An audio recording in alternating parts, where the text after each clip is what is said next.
Hey friends, it's your pal Mike Shea from Sly Flourish, here with another episode of Sly Flourish's Lazy GM Prep. In this show, I go through steps from Return of the Lazy Dungeon Master while preparing for my Sunday role-playing game. In this case, I am running a Tales of the Valiant game called Scourge of the Dragon Empire, set in the world of Midgard. This show, like all of the work of Sly Flourish, is brought to you by the patrons of Sly Flourish. Patrons get access to a lot of the tools that I use to help me prep my game, some of which you may see today. They also get access to our awesome Discord community where we can chat about all things in tabletop role-playing games all throughout the week. And most of all, they help me put on shows like this. To the patrons of Sly Flourish, thank you so much for your outstanding support. I have a very clear, strong start today, which is they're going to be fighting a dragon. We were in the middle of a huge fight last session. And right at the end of the session, they knew they were fighting a dragon, but she had not yet taken draconic form. She was in the form of a veiled Medusa, who then took off her veil to start turning people into stone. And then they beat her down and she said, enough of this. And she transformed herself into an adult green dragon. So our characters are facing a really powerful dragon today. So we know what our strong start is. In the last session, the characters had previously returned to their home base of 440 Fingers, kind of in the middle of the Dragon Empire. It's in the middle of the empire, but also kind of away from everything else. And we began the session by them realizing that because they had saved the local governor of 440 Fingers, a very low-ranking governor. Like the governors, of course, have different ranks as well. And a very low-ranking governor realized that they had saved him and said, by the way, my advisor apparently was killed in the battle that happened, so I need a new advisor. And they said, how about this guy over here? We have this guy, we think he would be a great advisor for you. And it was Master Kiprick, who they know is a kobold. He has the advantage of being a kobold, which means he's a scaled folk, and that means the Dragon Empire is more likely to trust him, because they're a bunch of racist assholes. And Master Kiprick is going to be their advisor, and he's also their leader of the lower left hand of Nakrash, the guys that kind of he's the guy that hired them, the characters, to like rip off everything they could from there. That stealing from the Dragon Empire is a holy order. How many dragons have they killed at this point? 4-ish, I think. I think they're 4 or 5. And they certainly have a taste for it because they love killing dragons. They love killing members of the Dragon Empire. But this one, they're starting to hit adults. And like now that there's not that many adult dragons. There's probably a lot of them, dozens, but that's a lot of them. So yeah, that's working out.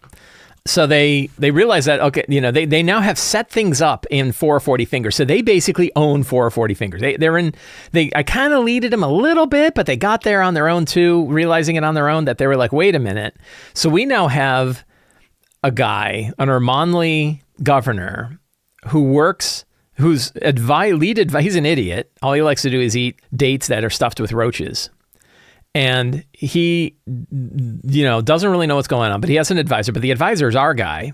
And as long as he just kind of maintains the status quo here, the Dragon Empire will never realize that he doesn't even realize that like he's actually working against, the Dragon Empire. And meanwhile, we have the run of the city.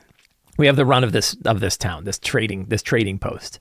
So they've now kind of made it their home base, right? And I think that's great. I think it's very cool that like it makes sense for them because they can't really take a place over, right? They can't like depose a dragon and then take it over with their own people and then expect that 3 adult dragons don't fly in and incinerate everybody, like churn it into glass, right? Which is exactly what would happen. So they found, now instead they're like, no, the dragons are fine with them. No one's really paying attention to 440 Fingers because they're like, nothing really is happening out there. Nothing that doesn't happen normally. But meanwhile, we've got all these other things that are going on all over the Dragon Empire. We lost, 2 million gold. Our armies fell apart in the west. Now we find out that there's draconic governors getting killed in the east. Like, what is happening in this place? And meanwhile, like the one quiet zone is like everything is fine. So that was really neat. Then they said, okay, but now we got to go back and finish the job that we had started, which is we're going to go kill Eustasia Stonegaze, the governor of Sapphire Song and Segatan's Anvil, which is a trading post on the river in Ashadar's lair, Ashadar's territory. So Adisha's territory. One of the other dragon lords.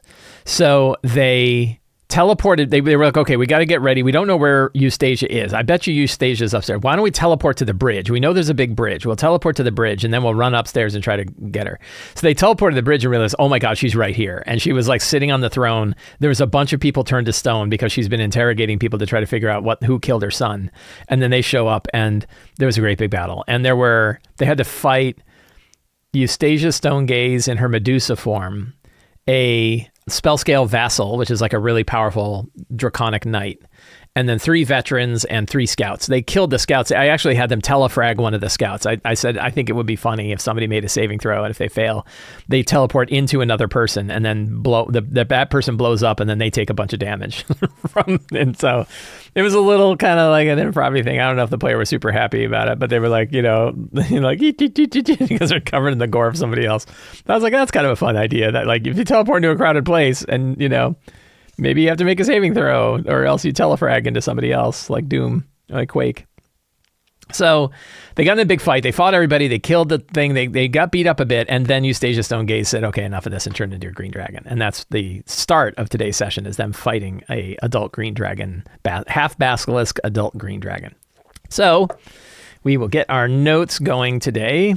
We're going to open up our last week's notes in one tab. And then we're going to create a new session note, Dragon Empire on the 5th. We are all set. And we close that. And I have a couple of folks that are out. I know Emmert is out. Who else is out today? I think Cal is out. Cal is out. So we have 5 today. I'm going to do an LEB here. So 5 9th level characters is 45. Half of that is 23. So the LEB is 23. And they shouldn't face anybody higher than about a 14. So CR 14 is the maximum of any one creature, and then up to 23 CRs is half of their.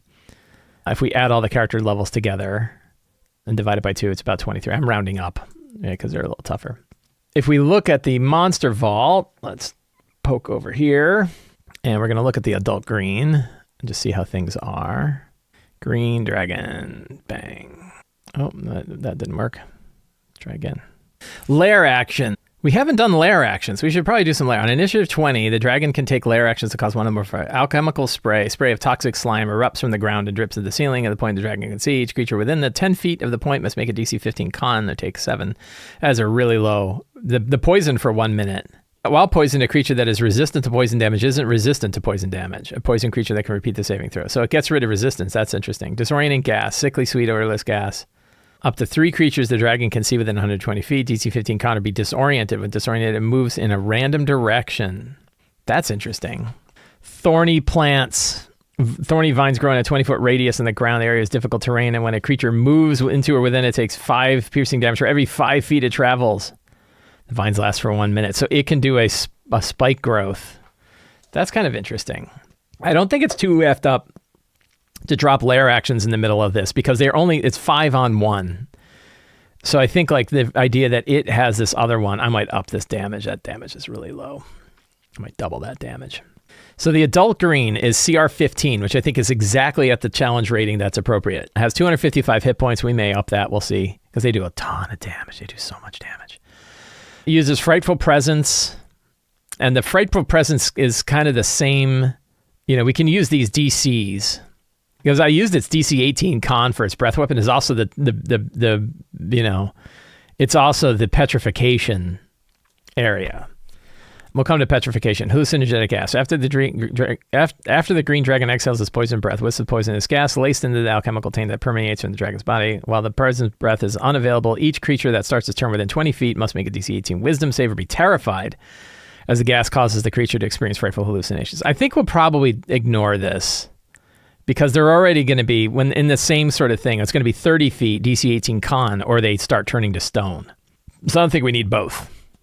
The vulnerability to poison damage is really interesting. Like that's pretty good. Frightful Presence, we'll see if that matters. It has a 56-point poison breath weapon, and it can do tail attacks. The tail is 15 damage. Not a lot of damage with a tail attack. So at CR 15, it should be doing about 105 damage per round. If we look at its weapon attacks. This is 17 and 7 is 24. And then it makes 2 claw attacks, which are 26. So that's 24 plus 26 is 50. And then 3 tail attacks is 15, 30, 45, 45, and 50. About 95 damage that it does. And what I say, it ought to be 105. So it's, it's like within 10 points. It's probably fine.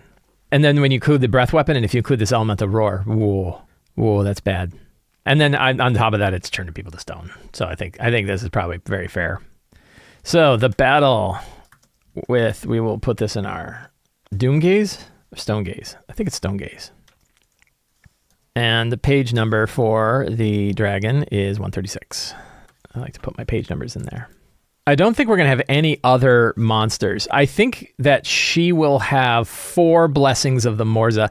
I'm curious, if we take a look at the Game Master's Guide, maybe it's Monster Vault that has Doom points. It actually tells you how many Doom points you ought to be considering. Who wrote all this stuff? It's really good. Yeah. So encounter CR is 13. Yeah, so 4. And 4 was what I kind of said, right? Is that if your encounter challenge rating is 13 to 16, then 4 Doom points is about right. And I think her having, but in my case, I'm replacing legendary resistance with them. So I might give her 5 because Doom points in Tales is not intended to replace legendary resistance. I am replacing legendary resistance. So I think that will work better. So I think I'm going to be mean and give her 5 legendary. Well, it's 5. I don't know. Maybe 4 is right. She can always not use them. Getting the right number of Doom. So what is Doom? And anybody that's not aware of like what Doom does. Doom, and I call them dreadful blessings because I have my own little take on them. Although my take is now in the Monster Vault too. So we're back to Doom points being the thing. My take on Doom points is that they are a GM cheat card. You can pretty much do anything you want with the recognition that what you're trying to do is make the game fun. So you don't do them to be punitive, and you don't want to go overboard on them. But you can do things like let a monster use one to break out of any current effect that they might happen to be under, regardless of what it is. You might have them use that to automatically recharge their breath weapon. You might let them get advantage on all attacks for the next round or for the next turn. Right? You can use them for lots of different things, but you can also use them as in the same way that you would be using legendary resistance. And what's nice, players like it because when they see them burning them down, they know like if I can get rid of all of them, if we can get them to use all of them, then we can take them down completely. So I think that can work well. I am back. So I think we're gonna go with 5 dreadful blessings. The characters don't have a ton of, maybe 4. It would be nice to do 4. Because I'm trying to think if the characters have a bunch of ways to incapacitate a creature like an adult green dragon. And is our rogue, who's primarily going to be doing big piles of damage. Secret-wise, we could say the killing, no, not all Armanli, this will be a secret they know, not all Armanli are held to the same standard. Eustasia is much more respected than than Fame's Wormwatcher. Fame's Wormwatcher is the Armanli that's in charge of 440 fingers. Gaudenzia is our ranger, knows that Eustasia has command over Twisted Nature. I don't know if that makes sense. It's sort of like the ability to do the lair actions. Eustasia or Gaudenzia can kind of tell that Eustasia is in greater command, and more powerful dragons are in greater command of their environment. We'll do that, of their environment. Mateo is our mechanist, celestial-blooded mechanist. Probably knows that Eustasia would keep her vault close to her higher in Sapphire Song. Rowan is the fighter, imagines the chaos of Segatan's anvil when Eustasia is found dead. Who will they send next? Tolstoy.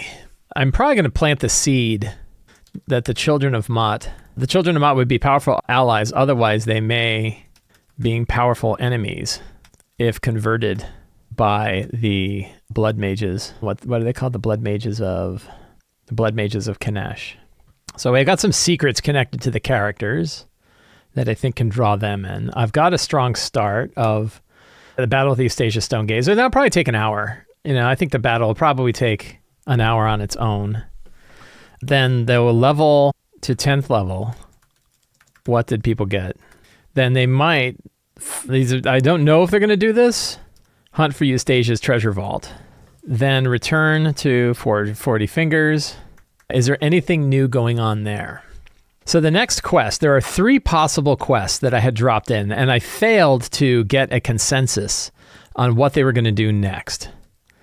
However, I think I might lead them a little bit, because if they don't break the Children of Mod out of the Temple of the Blood Mages of Kanash, I think that will, they've put that off once before. They're hitting that like, hey, we haven't done it before. And I think I'll say, like, you don't have to do it. But if you don't, the Children of Mod are probably all going to be sacrificed at that point. That path will cut itself off. I don't think it's unreasonable if the characters know that they have that option.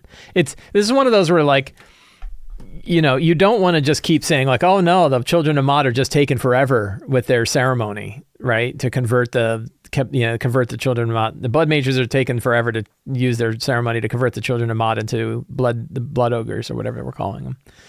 So you don't want to just have nothing happen when you can feel that there's an urgency in the quest. You also don't want to force them to choose it. You don't want to surprise them, like, oh, too late, that one's gone, you effed up, you didn't do it. But you also don't want to force the issue by saying, like, if you don't do it, they're all going to die, right? So I think you could kind of steer the Children of Mont know what they're getting into. Like these folk live hard lives already as kind of, dragon hunting, devil worshiper dragon hunters. They already have a hard go. And, so I mean, it's not like death is meaningless to them, but, you could not save them. Right? So I have a feeling that's going to be the one, because the other one, if they choose the other ones, well, they have to wait I think they've already sent word that said, yeah, we'll do this, but it will take time for the Ermanli noble to make their way to 440 Fingers before they're ready to be, met. A secret and clue, I think we could drop in a secret and clue here. Let's take a look at the secrets and clues we had before. Yeah, here we go. The noble they're charged with smuggling out of the Dragon Empire is Wevan Mooncowl, who's a young silver dragonborn son of Baelith Mooncowl, an Ermanli noble of Ashadar, who's actually a secret half-elf, half-dragon son of Parsis the Hidden. The plan is to do an inspection of 440 Fingers and then slip the son into the smuggling train. So that's a good secret. That's a good one. The Blood Mages of Kanash are constructing red hand troops, bloodthirsty humanoids, ogres, and giants as powerful and brutal force descend upon one's foes. That's an important secret and clue that we want to pass along. Let's see what else we got. Inquisitor Stonegaze interrogated the people of Sapphire Song. Dozens of the questions returned to stone. This happened. They sort of discovered this, but this now has occurred. Interrogated the people of Sapphire Song. Dozens of those questions were turned to stone and shattered. We already did that. Marathi outlawed discussion of the Ghostwalkers. Yes. Talk to the Ghostwalkers if anything is punishable. Yes. Doom Shield stands the Stonegaze. Yes. They already killed Doom Shield. Ghostwalkers have become more brazen attack. Ghostwalkers, they have more Ghostwalkers. Assault on 440 Fingers appear better coordinated. Yeah. So all the other secrets got revealed last time. So we don't need any of those. Because I have 5 secrets already for the characters, I don't necessarily, 5 secrets would do just fine for me. So I think some fun. So Blood Mages of Kanash. Blood magic widespread in Midgard. Extremely difficult to root out once it... So here's a good secret. Blood magic is outlawed almost everywhere in Midgard, including the Dragon Empire. Yet some of the Morza allow it in secret because of the great power it holds. The characters saw the downfall of an entire city previously that had fallen to blood magic. That would be a good secret. So I think that the secrets about blood magic are good. And I think we can add some blood magic stuff. This would have been a while ago. Let's see. This was back when they were in, it's like a year ago. This is earlier this year. Yeah, here we go. Tarma. So the Nurians of Kuka Tarma destroyed their own city, delving into blood magic. So if we go back and let's read more of this thing. So blood magic widespread in Midgard. The cults that use blood magic best known are the followers of the Sanguine Path. This is kind of a fun secret. This looks like some good old lore we can steal here. Of the many cults that use blood magic, the best known might be the followers of the Sanguine Path, and among wizards, many follow in the vile footsteps of Targresh the Blood Purger. Let's see if there's a Targresh. Let's see if I can find more about Targresh here. Ooh, Targresh's exsanguinating tome. Blood magic. Most heinous magics known as the Arcana of Targresh the Blood Purger, wizard whose unhealthy obsession with the power of blood is legendary. Targresh believed that by mastering the power of his own blood, he could achieve unlimited power. How could that go wrong? His dream suffered setbacks as he failed ever more vigorous ways. Eventually, a simple cut from a broken neck, the result of a moment's of clumsiness during an arcane, caused him to bleed to death. There is a legendary book. Let's see. The tome is wrapped in a filthy cover that weeps warm, wet droplets of blood. Although gore flows over the book's pages when opened, the unnerving leakage never obscures the spell's details. It has the cantrip Blood Tide, and it's got a bunch of spells. So that's interesting. It's considered that's weird. It's just a spell book, and yet requires attunement. And it's a wondrous magic item. That's weird. Blood Armor, Blood Lure, Bloodshot, Caustic Blood. Second level spells. I'll have to go dig up some blood magic, but I don't need them right away. I think another secret about Targresh the Blood Purger believed unlimited power resided in the blood of mortals. He died from a simple cut. So going back to our notes here, 2 places in Midgard always spring to mind when blood magic is discussed. Vampire ruled laws of Morgau, the ogre stronghold of Kanash and the Ruby Sea. Holding of the Marathi Empire that provides the dragonfolk with dependably strong and dependably stupid ogres for its armies, known as the Red Hand Ogres. The blood mages of Kanash. I'm not spelling that right either. I think I already kind of said it though. Blood mages of Kanash comes from Red Hand troops. Yeah, so I've already got that. I mean, that's enough secrets for the time being, I think. So, fantastic locations. They could return to the sundial. And I think I already had a sundial. Let's do some searching here because I think I want to have that. We can have sort of a place that they know about. So search this folder. And back in the 8th, the pillared sundial of Glastivus the Scourge, ruler of Rumela. So I think that's going to be our fantastic location where this is outside of... They passed this while they were making their way to Segaten's Anvil. Then the other fantastic location that we want to create is the Temple of the Blood Mages. So there's a temple that they've taken over. The Blood Mages have taken over. We want to know a little bit about this temple. I sure hope the characters end up going this way. And what we can do is we're going to flavor this thing with some of our campaign support, faction list. So we have Gods of the Dragon Empire or Southern Gods.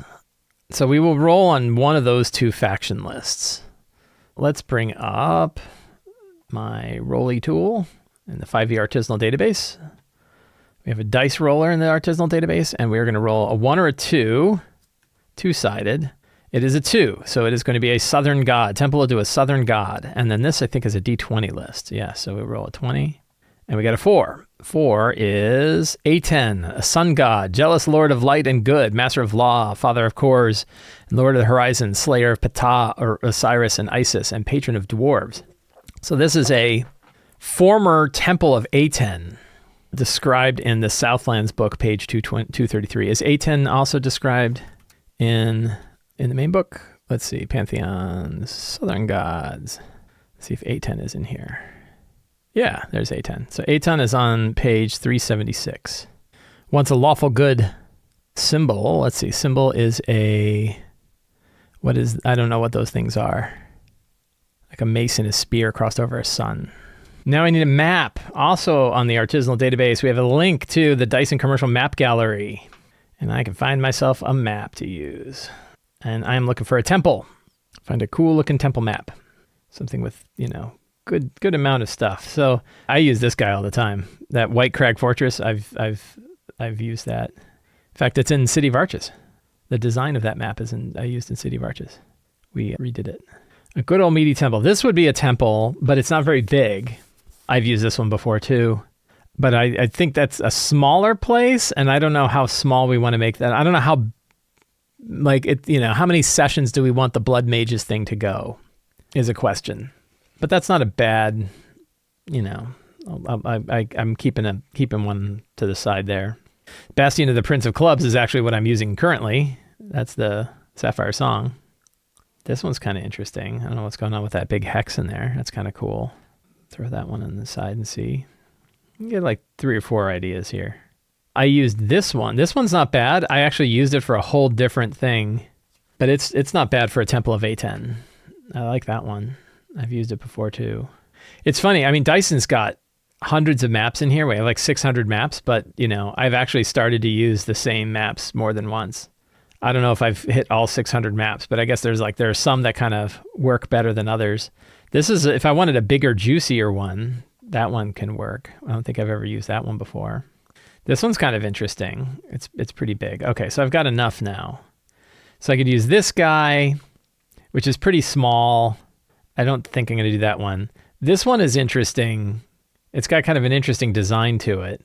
This like rift thing in the center is kind of cool. The natural stone pit could be like where they're conducting their experiments. This one I like a lot. The kind of question is, where are they conducting the experiments? Are they experiments themselves?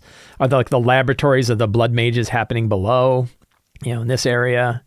And then the blood mage, the upper areas where they're kind of keeping it. That's not bad.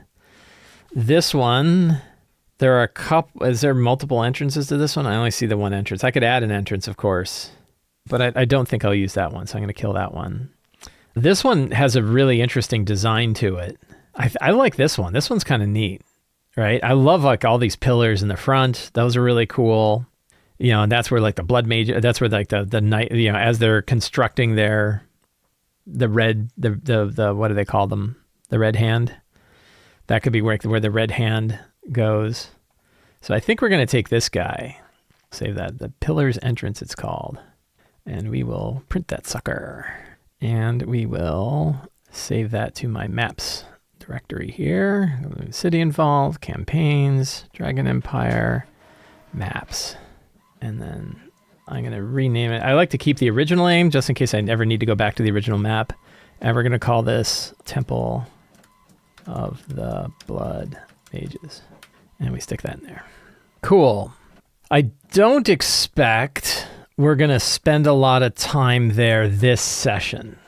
I think, because they're going to go back to 440 fingers, they're going to get to level 10. We're going to talk about what they get at level 10. They're going to pick their next course. They're going to do any other stuff. Then they're going to teleport back to the sundial. Return to 440 fingers. Then teleport to the sundial. It would be fun to have an encounter at the sundial. So I'm going to pull up I lost my browser. There we go. I'm going to pull up the Game Master's Guide. And let's see, we do by spread, no spreads. And we are going to have random encounter tables. And we're going to use the random encounter tables here. So it's not Arctic. Badlands. It could be Badlands. And they will be tier 2, right at the end of tier 2. Let's go to my dice roller. Where's my dice roller? Do a D12. Bang. 5. A Scorched Drake has claimed a portion. I've already done the Scorched Drake. Once a toll. In fact, I think I did that exact one at this location before. So let's try rolling again. 11. From a weak point between 2 planes, 2 insatiable broods emerge to devour anything they come across. The conjunction inherently threatens to attract more broods or worse while it remains in place. So this could be connected to they face those insatiable broods. It would be kind of interesting. They dealt with the insatiable broods. They closed off when they fought the sand aboleth, and they're worried about these groups taking over. It could be potentially interesting that those void rifts are opening still, and like what's causing the void rifts to open? Like it's another threat, right? They already have like several perpendicular threats going on. One of which is the Ghost Walkers. But a second one could be these kind of void rifts that are opening, these unstable void rifts. And there could be a void rift here that opens up, and then insatiable broods come pouring out. Insatiable. They're only CR3s, so we could do a bunch of insatiable broods, right? We could have like one per character, could be flying out of these things. Then we could have like, we could have a void dragon, a lower level void dragon, and say like, it's not from this plane, it's from this other, it's from this other plane. That could pour out. Why don't we roll again and see if there's something I got mixed in it? Sickly purple lights, will-o-wisps. Nah. Let's take a look at tier 3 encounters just for funsies. 8, corroded metal bridge crosses a span. No, I already know what's going on here. Watery tendril whips out a creature. Nah. 5. Oh, that was, 5 is adult void dragon. Hey, look at that. Attracted otherworldly music. Void Piper ceilings meets with the ceilings to satisfy its curiosity and determine whether it should lair in this area. The dragon intends to make a temporary home in a nearby cliff face. Kind of funny that I was like, hey, you could have a void dragon here. What are Void Piper ceilings here? Oh, here we go. So Void Pipers. So what are ceilings? Let's read up on ceilings. Dark Satyrs. Blasphemous music. They're a nasty group. I like this encounter. I like what I've got going on here. So we're going to have, I'm going to go back to here, teleport the sundial, ceilings, some tear open, rifts, a rift to the void, pulling, this would be a great big battle, big chunky battle going on here. Insatiable broods and a young void dragon. The ceilings are on page 290. The insatiable broods are on page 221. And Young Void Dragon. Actually, for that one, we can go right here. Under dragons. So I tried to run an ancient Void Dragon the other day. And I was disappointed. One of the problems that I ran into, and I was like, oh, that's just ugly, is first of all, the ancient Void Dragon is spread across 2 pages. It's got like a little bit here, and then it's got the rest on this next page. And then it has this thing that says, Embodiment of the Void, as the Void Dragon Wormling. And you're like, so I got to go look up another stat block to figure out what this thing does. But even worse is I went back to the Voidling, and in my book, it's not called the same thing. this thing, I think they updated it in an errata since then. And it just says creatures resistant to necrotic damage aren't resistant to necrotic damage dealt by the dragon. I really feel like they should have just fit that in. And if it's too big for the stat block, they should make the stat block smaller elsewhere. So Young Void Dragon is CR9, 140. But see, this is like Expert Void Traveler. Yeah, here's this. Expert Void Traveler as the Void Dragon Wormling. But then you look at the Wormling, and it doesn't have any trait called Expert Void Traveler. Right? It's got Void Dweller, which I assume is that, but I don't know what that is.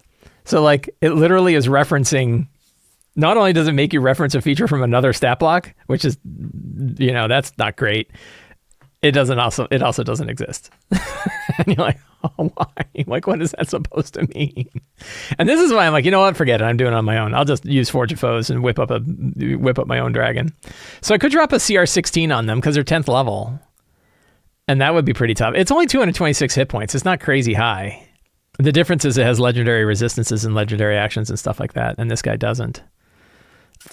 So I think a Young Void Dragon makes more sense than an adult. And the Young Void Dragon is on page 147. So that would be, a lot of critters and a big multi-wave sort of battle. I think that would be okay. So that's the teleport to the sundial. And then journey to the Temple of A10, the desecrated, I don't know how to spell desecrated. Desecrated Temple of A10. Now the Temple of the Blood, the Temple of the Blood Mages. I think that's probably how things are going to go in this session. So I don't really need to do more there. Notable NPCs. Are there any NPCs that I haven't highlighted? I think I'm probably okay. So I'm gonna yank notable NPCs and monsters. I put in all the monsters that they're facing, I have already dropped into my notes, so I don't need a separate monsters section. Treasure. So this would primarily be the treasure vault of, let's see, we'll go to our Tales of the Valiant Treasure, And we will do 5th to 10th. Here's a treasure vault. I thought I fixed this. There we go. Ooh, an efficient quiver. I think people really like that. Let's move this here. Each quiver, 3 compartments, connects an extra-dimensional space that allows the quiver to hold numerous items while never weighing. Shortest compartment can hold 60 arrows, bolts, or similar objects. Mid-size can hold 18 javelins. Longest compartment holds 6 long objects such as bows, quarterstaffs, or spears.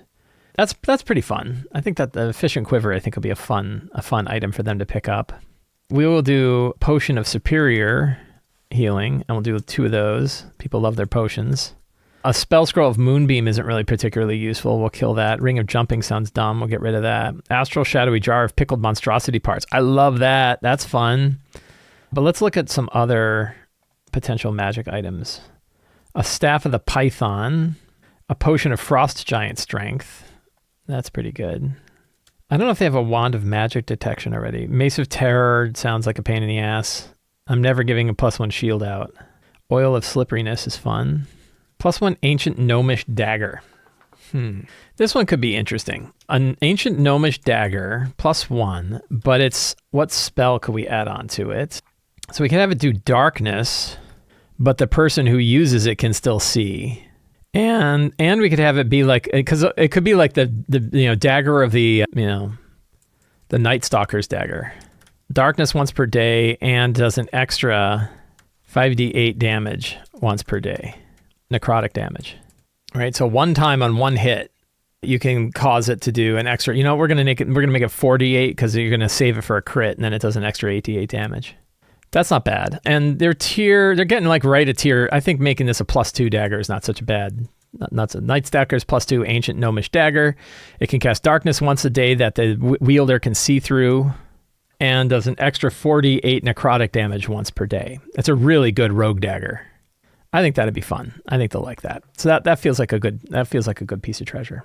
And with that, I think we are all set today.